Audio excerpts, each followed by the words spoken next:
जागरणाला या अरे सह्याद्रीच्या आया बयानो जागराला या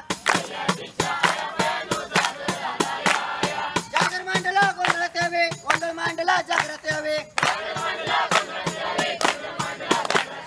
सह्याद्रीच्या आया बयानो जागराला या कॉलेज मधल्या पोरापोरींनो जागराला या गावामधल्या आया बयानो जागराला या गावामधल्या आया बयानो जागराला या अरे हो अहो पाहुणा हा कसला जागर मलायचा काळूबाईचा की अंबाबाईचा नाही अजागर काळूबाईचा बी नाही आणि अंबाबाईचा बी नाही मग कसला अजागर आहे भेदाचा अहो कसला भेद जातीभेद धर्मभेद रंगभेद असा आहे होय हा म्हणून तर म्हणतो जागराला या सह्याद्रीच्या आया बयानो जागराला या सह्याद्रीच्या आया बयानो जागराला या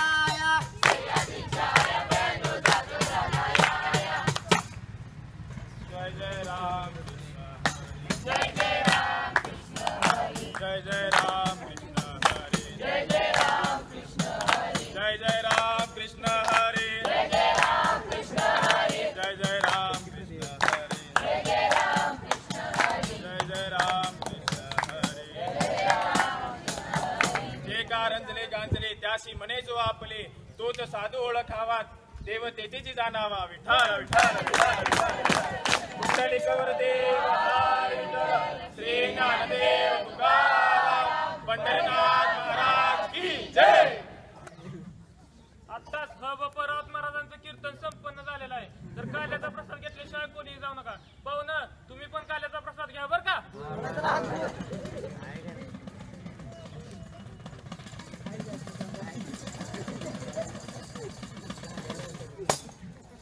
आईला आली भूक लागल्या राव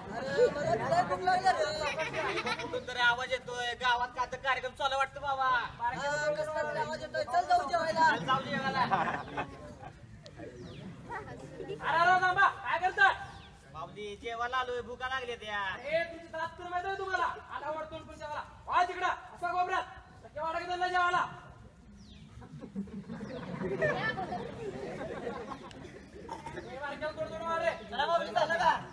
पण त्यांचं काय त्यांचं जाऊ द्या होतील तिकडे चला महाराज सावकाश होऊ द्या. भाजी लय बारीक असते बघा.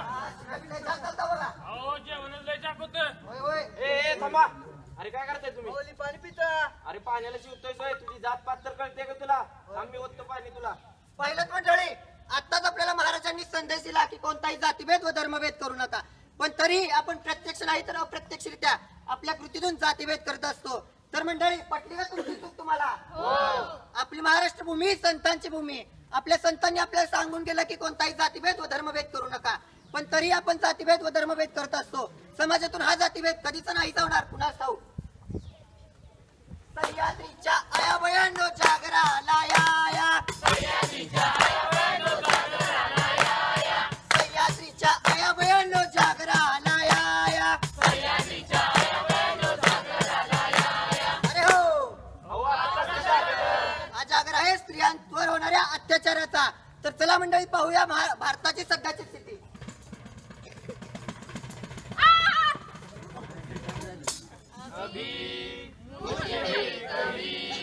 बाकी थोड़ी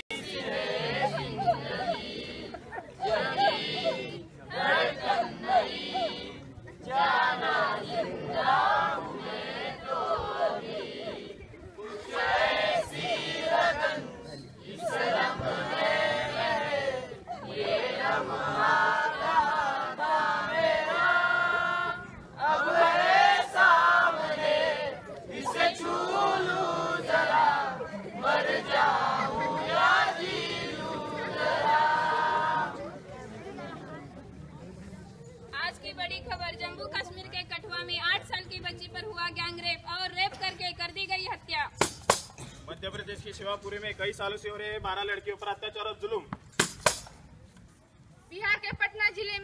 प्रयागराज में 42 में से 24 लड़के हुआ बलात्कार। आज की ताजा खबर IIT कानपुर क्लास 2 में छात्रों के साथ हुआ बलात्कार। माना जा रहा था कि बलात्कार करने वाले अभी ब्रँड था।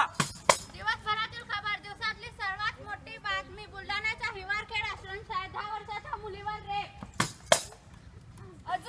अजून किती दिवस आम्ही मुली असुरक्षित राहणार? 5 वर्षाच्या मुलीपासून ते 60 वर्षाच्या स्त्रिया बलात्कार, अत्याचार, हत्या यासाठी बळी पडणार। मंडळी, ज्यावेळेस शिवरायांचे स्वराज्य होते त्यावेळेस महिलांकडे आदराने व सन्मानाने पाहिलं जात होतं, पण या स्वतंत्र भारतात महिलांवर रोज अत्याचार व बलात्कार होतात। असा एकही दिवस जात नाही की ज्या दिवशी बलात्काराची बातमी पेपरमध्ये छापली व न्यूज मध्ये दाखवली जात नाही। येत्या दिवसाला रोज 10 ते 12 बलात्कार होतात। कशा होणार आपल्या स्त्रिया सुरक्षित? अहो, स्त्रियांचा सन्मान करा, त्यावेळेसच आपल्या महिला सुरक्षित होतील। म्हणून तर म्हणतो, स्त्रियांचा सन्मान करा, मग महिलांना सुरक्षित करा। अहो, आपली ही स्थिती फक्त महिलांचीच नाही तर आपल्या राज्याची अशी स्थिती आहे। अहो, कोणता राजा? काय बळीराजा? तर चला मंडळी पाहूया बळीराजाची व्यथा। जीवा शिवाची बैल जोड लावी पैजला आपली पुढं डौल मोराच्या मानचा डौल मानचा ये ग रामाच्या बाणाचा ये ग बाणाचा डौल मोराच्या मानचा डौल मानचा। राम बाई असं आहे। राम कुठं निघाला लागायच्या? शेतावर चाललोय। शेतात जाऊन काय करतो? आपल्या आंदोलनाला जायचं आहे। कसलं आंदोलन? आपल्या शेतमालाला हमी भाव मिळावा म्हणून व दुधाची दर वाढ व्हावी म्हणून आपले शेतकरी बंधू आपल्यासाठी आंदोलन करते। आपल्याला तिकडे जाऊन त्यांना साथ द्यायला पाहिजे। चल लागायचं तू पण। बरोबर आहे बाई सर तुमचं। आलू चला चला रे, काय करत बसतोय काम? चला सगळे आंदोलनाला। शेतमालाला हमी भाव मिळालाच पाहिजे, दुधाची दर वाढ झालीच पाहिजे। शेतमालाला हमी भाव मिळालाच पाहिजे, दुधाची दर वाढ झालीच पाहिजे।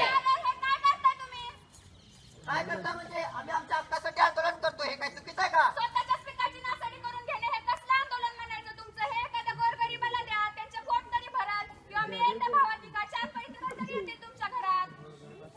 तुम्ही सांगा सरकार मायबाप, अहो आम्ही जगायचं तरी कसं? ह्या शेतकऱ्याने जगायचं तरी कसं? अहो शेपूट हलवून हलवून म्हैस जमती, शेपूट हलवून हलवून म्हैस जमती, पण पाठीवरचा कावळा काय उडत नाही। तशाच प्रकारे आत्महत्येचा प्रश्न काय आमची पाठ सोडत नाही बघा। आत्महत्येचा प्रश्न काय आमची पाठ सोडत नाही। अहो, कोरड्या आबाळावानी कपाळ घेऊन हिंडणाऱ्या या बायका आणि बिनबापाची लेकरं असल्यावानी जनावरं फिरणारी माळावर, हे काय गावाला कुणाची नजर लागली म्हणून नाही झालं, तर गावाकडे कुणाचीच नजर नाही गेली म्हणून झालं। अहो, शेतकऱ्याचा संघर्ष इथूनच सुरू होतो। अहो, दरवर्षी 5-50 हजार मातीत टाकून दाखवा, मग आम्ही तुम्हाला मानू। अहो, बियाणं चांगलं मिळेल का? पीक चांगलं येईल का? पाऊस चांगला पडेल का? आणि सगळ्यात महत्वाची गोष्ट म्हणजे भाव चांगला मिळेल का? अहो, काही माहित नसतं, काही माहित। अशा परिस्थितीत सुद्धा हजारो रुपयाचं खत आणि बियाणं मातीत टाकून आयुष्याचा जुगार खेळणं जमल तुम्हाला? बरोबर म्हणताय पाहुणं। अहो, खिचडीसाठी शाळेत जाणाऱ्या पोरांना चोरून आणलेलं 2 घास खाताना अभिमान वाटावा त्या पोराचा की स्वतःच्या जगण्याची लाज। अंत पाहू नका सरकार, अंत पाहू नका। शेताचा मसन वाटा झालाय। अहो, ज्या दिवशी शेतमालाला भाव भेटत नाही त्या दिवशी उभं पीक चालतो आम्ही, आणि त्या दिवशी तुमच्या नावाचं सुतक पळतो आम्ही। अहो सरकार, अंत पाहू नका सरकार, अंत पाहू नका। आता तरी जागवा सरकार, आता तरी जागवा। आओ लोगों, तुम्हें सुना है कहानी वीर जवानों की, कैसे करते हैं सुरक्षा हमारे हिंदुस्तान की। आओ लोगों, तुम्हें सुना है कहानी वीर जवानों की, कैसे करते हैं सुरक्षा हमारे हिंदुस्तान की। वंदे मातरम, वंदे मातरम, वंदे मातरम, वंदे मातरम। तुम्हाला माहित आहे का आपली भारतीय सेना आपल्या देशासाठी काय करते ते? अरे काय करते? सीमेवर जाऊन जीवतर देते, त्याचा तर त्यांना पगार भेटतो, त्यात काय एवढं? मला माहित आहे हाच विचार तुमच्या डोक्यात असणार आणि हाच गैरसमज आज आम्हाला दूर करायचा आहे। तर पहा